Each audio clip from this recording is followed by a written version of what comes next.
esse é o único canal no YouTube que tem a Bíblia comentada versículo a versículo. Aliás, na internet, né? Por isso, salve, salve, gente boa. Que bom ter você por aqui. Seja bem-vindo. Seja muito bem-vindo a essa jornada de aprendizado da Palavra de Deus. E nesse vídeo, a gente vai pensar a respeito do seguinte. Deus quer operar em nós o cumprimento da vontade de Deus. Vamos pensar mais sobre isso? Não sai daí não. Assiste esse vídeo até o final, que sempre no final a gente faz a conclusão e tem os entendimentos muito importantes para nós. Então, vamos junto?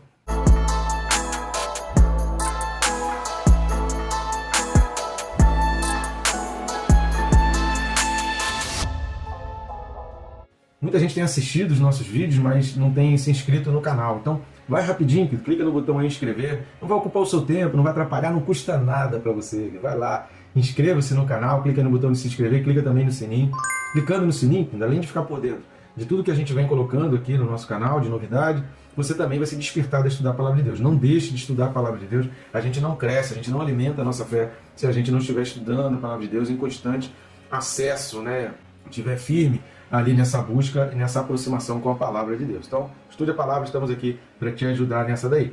Texto desse vídeo, Hebreus capítulo 13, versículos 20 e 21. Carta aos Hebreus, capítulo 13, versículos 20 e 21, fala assim: Ora, o Deus da paz, que tornou a trazer entre os mortos a Jesus nosso Senhor, o grande pastor das ovelhas, pelo sangue da eterna aliança, vos aperfeiçoe em todo bem, para cumprirdes a sua vontade, operando em vós o que é agradável diante dele, por Jesus Cristo, a quem seja a glória para todo sempre. Amém. Amém e amém. Então esse é o segundo vídeo referente a esses dois versículos. Por que a gente está fazendo isso? A gente explicou isso no vídeo anterior. Se é uma oração, 20 e 21 compõe uma oração, então é importante que a gente entenda as coisas de uma maneira conjunta, sem ter esse perigo, né, de separar, porque isso tudo compreende a mesma oração. No vídeo anterior, a gente falou sobre a obra de Jesus completamente, quando ele fala que Jesus ressuscitou, que Jesus é Senhor, que ele é o pastor das ovelhas. Isso diz muito a respeito do próprio Jesus, que é a base para a nossa fé. Se a gente tem fé, se a gente acredita, tem que ser alicerçada nesses princípios. Então ele traz, no vídeo anterior nós trazemos princípios fundamentais para entender a obra de Jesus. E nesse aqui, ele faz a oração manifestando a vontade de Deus, o que Deus realmente, o que Deus quer. E é isso que a gente vai ver aqui dentro da oração do autor aqui aos Hebreus. Para quê? Para que a gente coloque isso nas nossas orações pelas outras pessoas, pelos nossos líderes, para as pessoas da nossa célula, do nosso pequeno grupo, para as pessoas da nossa igreja, para as pessoas do ministério ao qual fazemos parte, para as pessoas que a gente for orar, que a gente encaixe esses princípios, essas vontades, esses desejos, essas petições, a gente encaixe nas nossas orações. Então vamos aprender a gente fazer uma oração de acordo com aquilo que Deus realmente quer que a gente ore. É isso que a gente vai aprender nesse vídeo, mas antes disso, eu peço a sua ajuda aí no nosso canal. Existem várias formas, você pode estar nos ajudando. A gente não consegue crescer sozinho. E entenda o seguinte, você não está ajudando só o meu ministério, você está ajudando a vida de muitas pessoas que vão ter acesso a esses vídeos. Porque talvez para você esse vídeo não tenha muita importância, mas você pode ter certeza, querido, que para muita gente esse vídeo tem sido diferencial, esse vídeo tem sido um divisor de águas, pessoas têm crescido, pessoas têm se convertido, a gente tem tido muitos testemunhos a respeito dos vídeos que a gente coloca aqui comentando a Palavra de Deus. Então faça parte desse ministério também e nos ajude a alcançar o mundo. Quanto mais pessoas estiverem acessando o nosso canal, mais pessoas estão tendo acesso à Palavra de Deus. E uma das maneiras que você pode ajudar é de graça, não vai custar nada para você, além de ser rápido e fácil. Curtir, comentar e compartilhar. Se você está assistindo o vídeo, mas você não curte nem comenta, você está até atrapalhando o vídeo, porque para o YouTube ele entende que esse vídeo não é relevante e ele interrompe o processo de indicar, de recomendar para outras pessoas.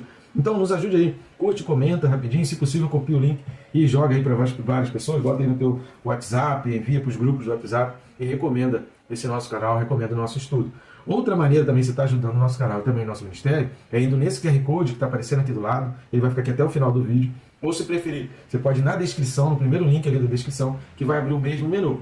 E o que tem nesse menu? As formas e maneiras de você adquirir esses livros, a capinha deles está aparecendo aqui, lá nos links tem as sinopses dos livros, você pode adquirir em formato digital, de papel, aproveita o preço, porque está barato demais, que eu tenho acompanhado preço de livro, tenho ido em livraria, tenho visto livros, tem livros que eu queria comprar, tem alguns que eu não consegui comprar porque está caro, fica caro demais. E eu estou vendo que o preço dos livros disparou, que está muito caro, os livros estão muito caros. Então, os meus livros estão de graça. Então aproveita, se você quer comprar ainda com preço baixo, aproveita e já clica logo, adquire o seu, porque o preço deles vai subir. E ali também, nesse menu, você vai ter a opção de entrar em contato conosco, se quiser nos convidar para estar na sua igreja, para falar sobre a Bíblia, pregar a Palavra de Deus, falar sobre a importância do estudo, fazer um estudo bíblico, um congresso, uma conferência. sobre algum livro da Bíblia, ficamos aí à disposição e nós atenderemos com o maior prazer. Será uma alegria muito grande poder estar aí contigo na sua cidade, na sua igreja, na sua comunidade cristã. Tá certo? Então vamos lá? Então ele está pedindo para aquele Deus, que ele fala no versículo 20, naquela fé, com aqueles princípios, e o versículo 21 é o que ele pede. Tá? Então nesse versículo 21, dentro dessa oração, a petição dele, o que ele está pedindo, está no versículo 21. O versículo 20 é, como Jesus ensinou, né? Jesus nos ensinou a orar assim: primeiro você glorifica a Deus, primeiro você engrandece o nome de Deus, primeiro você se identifica com Deus. E aí depois você coloca suas petições, os teus agradecimentos. Mas a primeira parte da oração que Jesus ensinou é: Pai nosso que estás nos céus, santificado seja o teu nome. Então Jesus ensinou a gente sempre iniciar a oração engrandecendo o nome de Deus, enaltecendo o nome de Deus. Então é isso que o autor faz aqui, está ensinando também para os seus discípulos, ensinando também para nós. E aí na petição, a primeira parte da petição dele, ele fala: aperfeiçoe. Essa palavra aperfeiçoe aqui no grego significa fortaleça, complete, torne-se o que deve ser. Achei interessante esse significado, que esse aperfeiçoe significa assim: eu ainda não sou perfeito, mas eu preciso me tornar aquilo que eu devo ser, mas eu ainda não sou. Então quando o autor está colocando aqui que esse Deus, né, que o Deus da paz, que o nosso Senhor, que o pastor das ovelhas vos aperfeiçoe, está dizendo que ele te torne o perfeito que você não é, que ele te torne a pessoa que Deus deseja que você seja. Cara, isso é fantástico quando a gente vai identificando o significado das palavras e a gente vê a importância que tem a palavra quando ela carrega o seu significado, né? E a gente é sempre muito importante você olhar o significado das palavras, porque isso tem um peso diferente na hora da gente entender o que está sendo colocado. Então a oração é que ele se torne melhor. Essa é a oração, independente do que ele estivesse passando: tribulação, confisco, perda de bens, prisões, medo, independente de todo aquele contexto social e que eles estavam passando diante do imperador aqui, né, que na época era o imperador Cláudio, faltava pouco para a transição para Nero. Independente daquilo, Deus trabalha na vida individual, independente de circunstâncias. A gente falou sobre isso aqui quando a gente falou sobre dor e sofrimento, que a dor e o sofrimento, a gente tem a escolha de fazer com a nossa vida o que a gente quiser. Então o trabalho de Deus na nossa vida independe das circunstâncias e das situações. Então que Deus te aperfeiçoe. Agora, ele vai falar: vos aperfeiçoe em todo o bem. Todo bem, querido, a palavra grega aqui significa útil, agradável, alegre, feliz, excelente, honrado. Olha que maravilha. Deus quer te tornar a pessoa que é dos sonhos de Deus. Deus quer te tornar uma pessoa melhor. Deus quer te fortalecer, te completar, te aperfeiçoar, para que você seja também útil, agradável, feliz. Para que nesse processo, você passe esse processo sem que as circunstâncias ao seu redor roubem a sua alegria.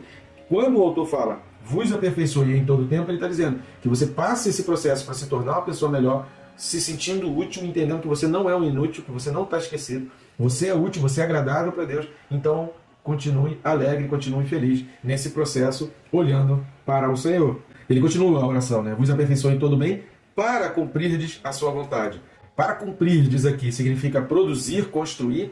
Então a oração é que você se torne uma pessoa melhor, sendo feliz e alegre, se sentindo útil e agradável, para que você produza, para que você construa aquilo que Deus quer construir através de você. É isso que a gente não pode perder, sabe? Tem muita gente que, por pouco sofrimento, por causa de uma decepção, uma frustração, uma palavra de alguém, a pessoa interrompe o processo de Deus na sua própria vida, né? Deus não quer isso, só quem se alegra com isso é o diabo.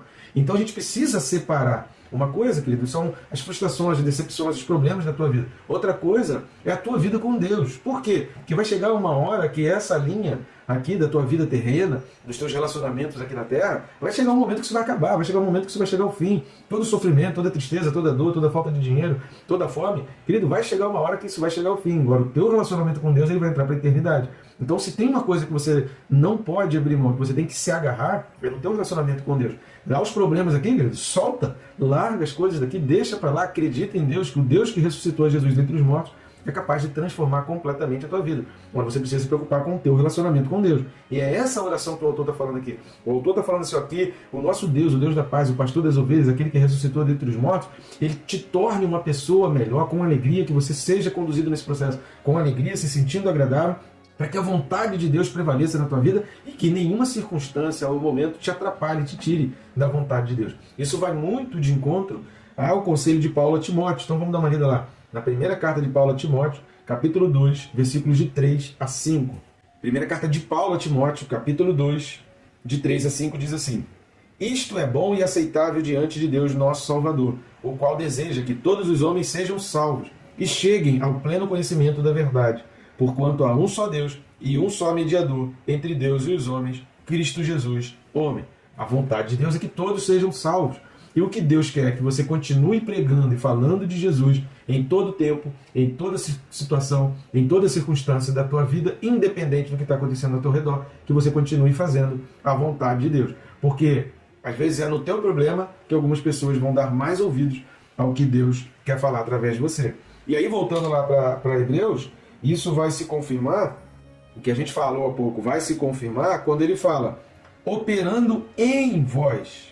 Cara, operando em vós. A gente precisa entender, querido, que não é Deus que depende de nós dependemos de Deus. E é um prazer, um privilégio muito grande quando você olha para o momento, para a situação e você entende, cara, Deus, eu estou sendo um instrumento, eu estou sendo um vaso de Deus, Deus está se utilizando de mim, cara, para a sua obra, para algo grandioso, para algo valioso. Eu estou sendo útil nessa obra. Cara, que prazer, que alegria, que felicidade saber que a gente está sendo útil para a obra do Senhor, que Deus está operando em nós. Então, quando o autor pede operando em vós, nós precisamos de Deus, dependemos de Deus. Ele é quem opera em nós. Vamos dar uma lida no que Paulo fala a Filipenses? Então vamos dar uma lida lá na carta de Paulo aos Filipenses, capítulo 2, versículo 13. A carta de Paulo aos Filipenses, capítulo 2, versículo 13, fala assim, porque Deus é quem efetua em vós, tanto o querer como o realizar, segundo a sua boa vontade. Eu lembro de passagens do livro de Atos, que você vai ver muito isso no livro de Atos, as pessoas sendo presas e discípulos ali, os apóstolos sendo presos, torturados, eles saindo felizes por terem sido achados dignos de sofrer pelo nome de Jesus. Cara, isso é tremendo.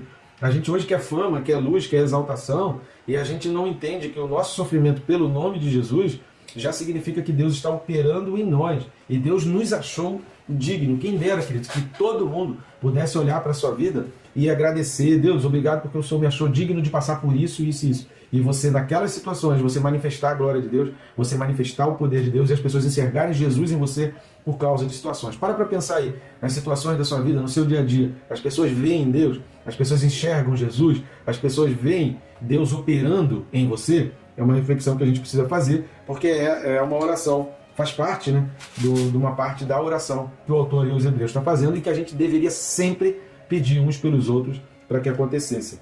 E aí ele continua dizendo, operando em vós o que é agradável. Querido, agradável aqui vai nos lembrar o que Paulo fala em Romanos, capítulo 12, versículo 2.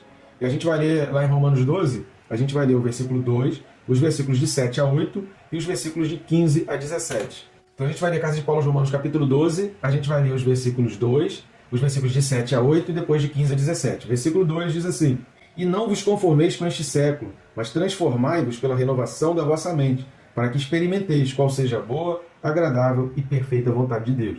E agora os versículos 7 e 8. Se ministério, dediquemo-nos ao ministério. Ou o que ensina, esmere-se no fazê-lo. Ou o que exorta, façam com dedicação. O que contribui, com liberalidade. O que preside, com diligência. Quem exerce misericórdia, com alegria. E os versículos de 15 a 17. Alegrai-vos com os que se alegram, e chorai com os que choram. Tende o mesmo sentimento uns para com os outros. Em lugar de serdes orgulhosos, condescendei com o que é humilde. Não sejais sábios aos vossos próprios olhos. Não torneis a ninguém mal por mal. Esforçai-vos por fazer o bem perante todos os homens. Eu recomendaria você ler todo o capítulo 12 aqui de Romanos. Porque o que ele está falando aqui? Isso é o culto racional. Tudo que ele está falando aqui no capítulo 12 é o culto racional. E são as maneiras e as expressões da gente entender a vontade de Deus que é boa, perfeita e agradável. Então todos esses atos relatados aqui fazem parte do culto racional. Fazer um culto racional é você fazer tudo isso que está no capítulo 12. Não é só aquilo que está nos versículos 1 e 2. A gente vai estudar ainda Romanos, versículo a versículo, que é um tratado teológico também, né? Assim como Hebreus também é um tratado de teologia. Voltando lá para Hebreus 13, continuando na oração, operando em vós o que é agradável diante dele, né? Diante dele quem? Diante de Deus, diante do Deus da paz. O que é agradável diante dele, não é o que é agradável a nós, é o que é agradável diante dele, aquele culto racional lá do capítulo 12 que Paulo escreve aos Romanos. E aí ele continua, por Jesus Cristo, a gente já falou sobre isso no vídeo passado, a quem seja a glória para todo sempre. Então quando ele está falando da glória, é outra revelação da identidade de Deus em Jesus. Quando ele está falando a quem seja a glória, para o judeu, ele tinha pleno entendimento aqui que o autor estava revelando Jesus como Deus, que essa era uma expressão de mostrar que Jesus é Deus.